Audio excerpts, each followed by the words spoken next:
Aos 15 anos, meu pai arrancou um saco de diplomas de trás do sofá e colocou nas minhas mãos. Filho, eu estudei muito, trabalho por estado e estou aposentado. Somente o estudo é capaz de eliminar as dúvidas que um homem pode ter. E a tua vida você ainda poderá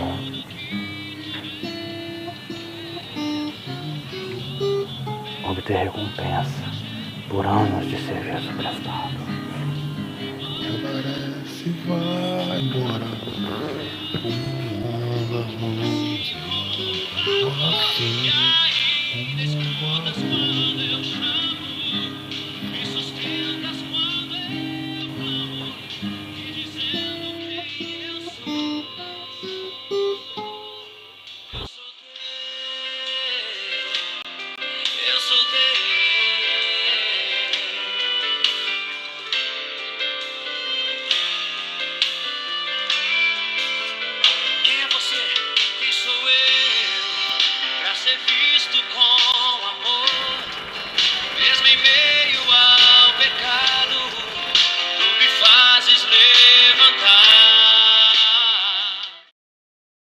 O mundo é capaz de te dar tudo.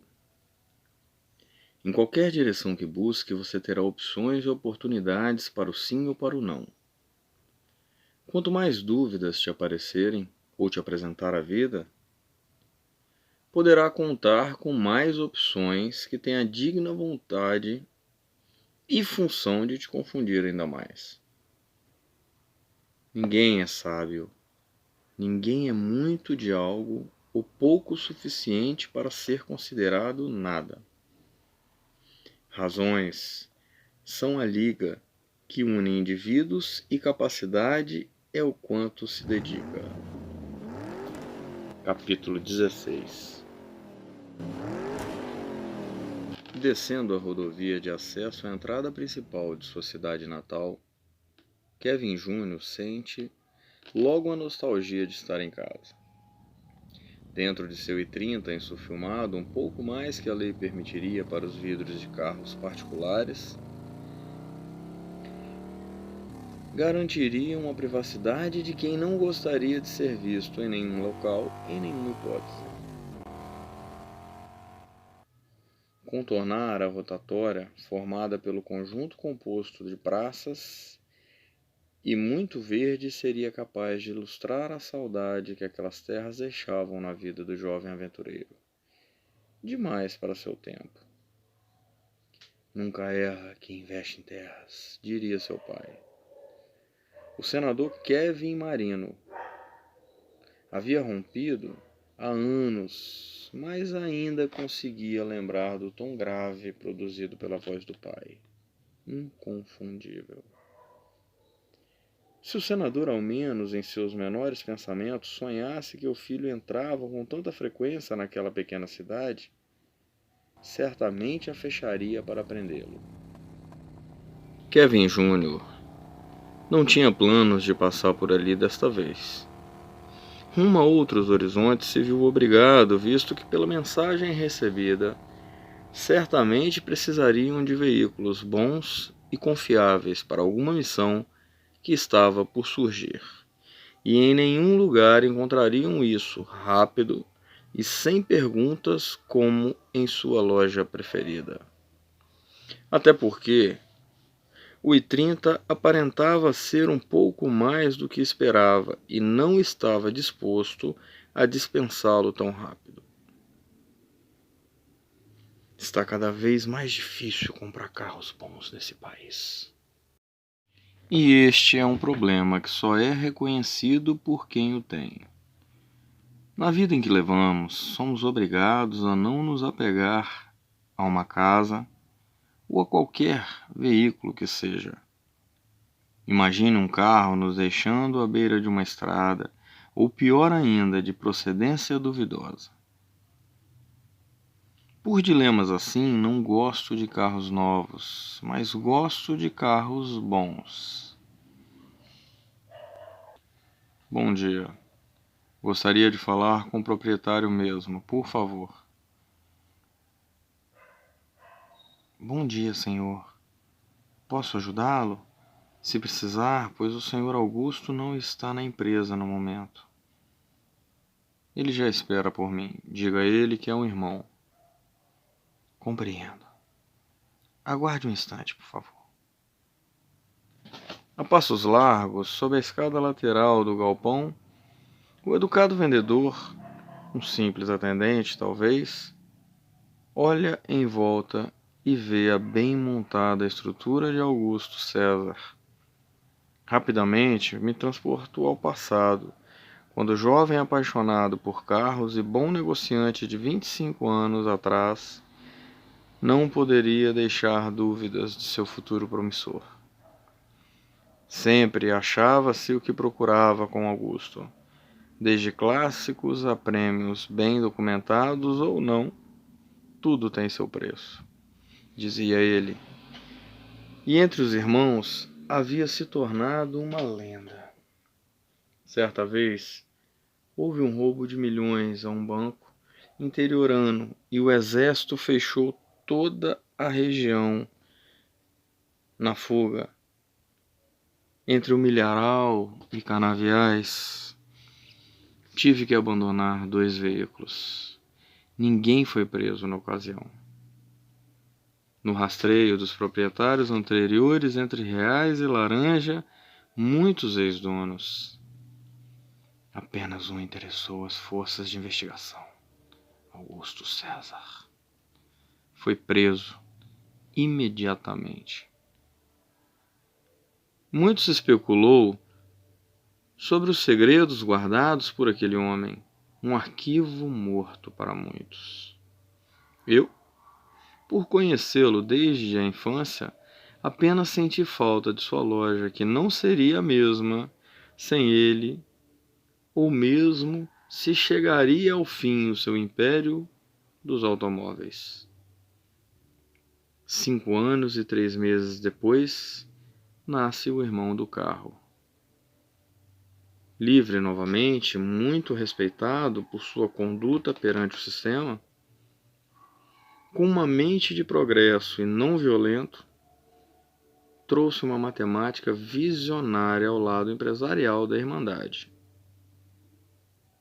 Poderia ganhar muito mais se quisesse se envolver mais. Cadeia não é lugar para ninguém. Repetia sempre que o escalavam para algo arriscado. Levava a vida sendo apenas um facilitador, uma engrenagem importantíssima para grandes planos como os de hoje. Kevin, meu jovem, velho amigo, Augusto César. Venha ao meu escritório, por favor, ficarei feliz em recebê-lo e te mostrar as reformas que fizemos ultimamente. Também vou gostar de minutos de um bom papo. Ao entrar no escritório muito bem decorado e quase suntuoso, pergunto: como andam as coisas do carro? Muito trabalho, playboy. Imaginem que depois das mensagens de ontem, muitos vieram aqui. Fico feliz de ver que as coisas andam bem pro seu lado. Mesma luta, mesma causa, irmão. Não precisa desse discurso para mim, meu irmão. Sei que você não luta por causa alguma ou pensamento comum. Quer apenas sobreviver sem arrumar inimigos. Nunca fui de problemas, me conhece bem. Gosto de sobreviver e vendendo meus carros. Depois do episódio com o banco, fui envolvido em algo que nem eu sequer sabia que aconteceria ou existiria. Minha vida mudou para sempre. Um Estado mal administrado precisou dar respostas à sociedade e inventou sua própria resposta. Alguém pagaria por aquele pato. Desta vez, o pato fui eu. Acompanhamos todos os seus depoimentos via advogado. Depois de você, meu irmão, todos temos um depoimento padrão. Virou lei, normativa comum a todos.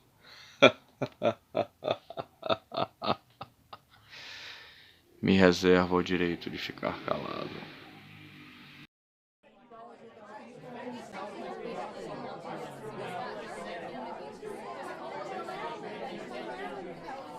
Em um pequeno auditório da mais tradicional faculdade de letras do país, o burburinho de vozes ecoa por toda parte.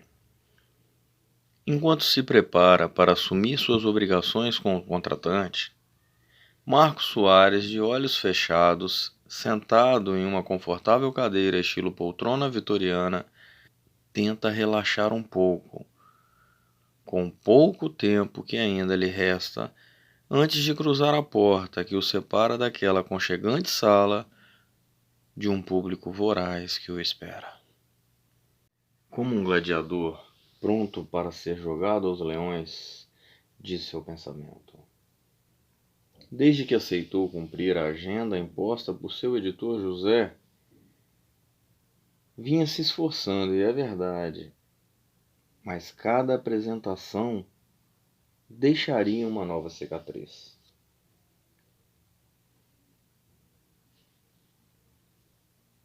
Mesmo com as exigências colocadas no acordo que fez com seu editor, somente me apresentarei em lugares pequenos e de minha aprovação. Está entendendo, José?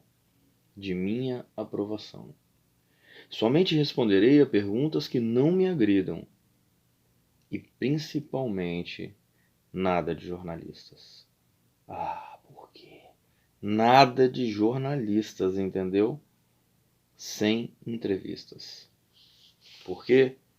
Jornalistas sempre confundem a ordem das palavras, pois a grande obra do mestre Picasso em nada tem a ver com Picasso do mestre de obras. São coisas bem diferentes. No fim do ano, tiramos férias, garante Mara. Temos agenda até o próximo ano, Mara. Chora José.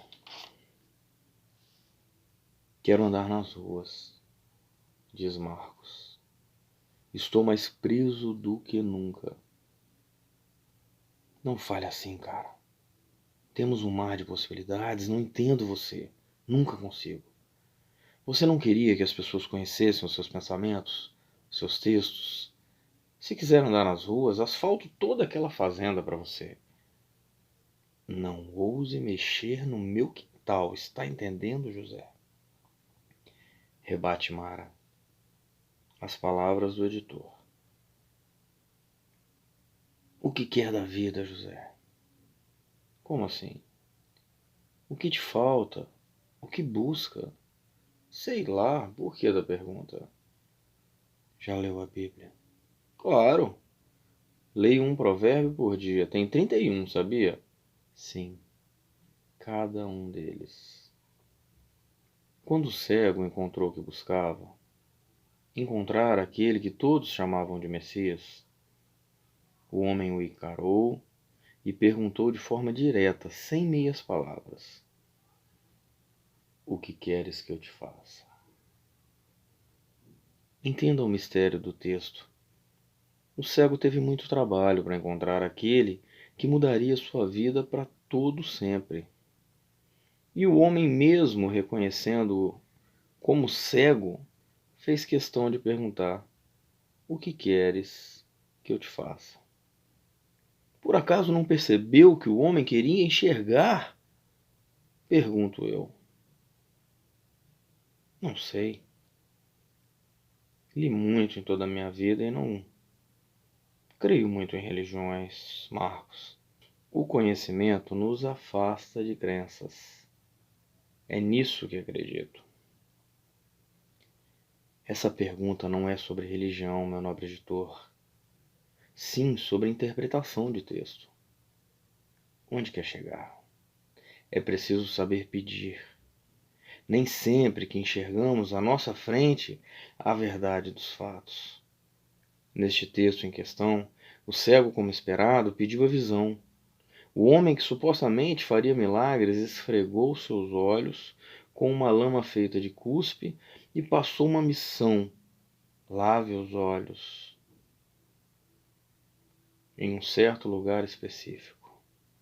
Só assim alcançaria seu objetivo: enxergar. Interrompendo o momento, abre-se a porta, revelando um mensageiro do evento. Senhor, entra em 3 minutos. É com grande expectativa que abro espaço nessa noite para um novo autor. Apresentava Jonas Marinho ao público de jovens pensadores, estudantes de ciência, das letras ou da arte das palavras, como gostava de repetir. Marcos Soares. Para muitos um mau exemplo de impunidade, talvez. Para outros um grande exemplo de ressocialização. Para mim, um promissor escritor. Somente. Como ele será visto por vocês, não sei, mas posso garantir que no mundo das ideias só se enxerga quem entende. Que entre nosso convidado. Descer degrau a degrau que separariam o palco dos bastidores fora uma eternidade naquela noite. Ao passar a porta de acesso, Marcos encara uma plateia espremida demais para uma das menores salas de apresentação que havia estado em muito tempo. Acreditava que em um ambiente menor poderia dialogar com menos gente. Mais uma vez, José surpreenderia espremendo tanta gente. Pode um cego guiar outro cego? Pergunta ao senhor Marinho nesta noite. Bom, se me recordo bem deste texto, termina dizendo que certamente encontrariam o abismo. Primeiramente, boa noite a todos. Esse texto está escrito em um dos textos que mais confio como referência reflexiva: as Escrituras cristãs.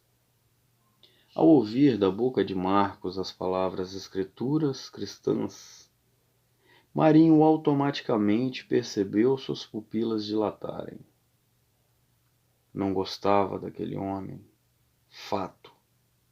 Teria sido obrigado a apresentá-lo naquela noite. Praticamente, claro. Ninguém teria autoridade atualmente para isso. Dar-lhe ordem alguma. Um grande contribuinte incentivador dessa instituição fez a maior de todas as doações já recebidas pela casa. Aquele dinheiro certamente ajudaria em muitas reformas estruturais para o ambiente. Infelizmente, como nada vem de graça, o generoso contribuinte fez uma única exigência. Neste ano, meu amigo, o palestrante convidado para discutir assuntos relacionados à evolução da escrita como comunicação seria Marcos Soares. Onde já se viu isso? Ouvir um ex-presidiário opinar em meio aos maiores intelectuais do país? Esta casa formou o pensamento intelectual de dezenas, talvez centenas, de personalidades mundo afora. Se é isso que o senhor deseja, será feito. O pior de tudo foi ter que convencê-lo ainda. O marginalzinho estava instalado em um discurso do não, como se já não fosse uma honra para qualquer homem que buscasse ter uma voz entre os maiores pensantes atualmente. Eu ainda teria que convencê-lo por quase 30 minutos em uma ligação com sua esposa para só assim me atender por 1 minuto e meio. Brincadeira. Pois bem, então. Este ano o evento seria diferente. Eu faria as honras da casa pessoalmente e o interrogaria o máximo que pudesse em frente ao público. Eu o desmascararia perante todos com o talento das palavras. O mundo das ideias só vence quem tem fundamento. Bom, senhor Marcos, nesse salão temos grandes homens esta noite.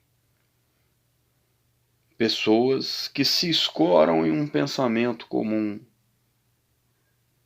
O senhor foi convidado a palestrar e tem o direito de dar o seu showzinho. Como tenho visto em algum dos seus vídeos que circulam pela rede, mas gostaria de expressar minha humilde opinião. Não creio que seja pregando crenças que terá nossa atenção. Muitos aqui são cientistas. Com um sorriso largo e sem palavras, Marcos entendeu olhando para o homem alto e careca que havia encontrado um opositor à altura para discussões interessantes. No que acredita, senhor Marinho? Na razão, primeiramente. Acredito que um bom intelectual como o senhor é defensor da lógica. Claro, mesmo sendo doutor em uma ciência nas áreas de humanas, literatura, acredito na exatidão do princípio racional. Até admiro sua força de vontade em vencer no mundo das palavras, mesmo acreditando que o senhor desviou seu talento para caminhos, digamos, diferentes. Mas em nosso mundo, meu jovem, palavras não são só palavras. Se não forem bem fundamentadas, seus autores viram cantores de um sucesso só. São esquecidos em 15 minutos. Gostaria também de ressaltar que é uma honra estar neste evento hoje, para qualquer que fosse o convidado da noite. Eu, particularmente, senhor, devo admitir que não viria. Tinha um outro compromisso, é verdade. Imediatamente o burburinho é levantado pela plateia, que pode ser ouvido pelos dois homens. Marcos percebeu que talvez tivesse ofendido alguns. Tirou do bolso um papel dobrado e um pouco amassado. Enquanto abria, perguntou ao seu declarado oponente: o senhor já dependeu de uma palavra para viver ou morrer? Como sei que o senhor, mesmo sendo meu fã e me acompanhando pelas redes, como admitiu há pouco, não terá respostas, mas se me permitir, vou ler algumas palavras a essa honrosa plateia. Posso? Primeiramente, não sou seu fã. Não o acompanho como prepotentemente apontou sua observação. Nesta noite, faço as honras da casa apresentando o evento que em todos esses anos vinha sendo alto nível. E sim, pode ler sua resenha. O mundo das ideias é independente, futurista e próprio. Se bem construído, evolui ao status de pensamento. É isso que diz o papel? O senhor precisou de uma folha inteira como cola para lembrar uma simples frase?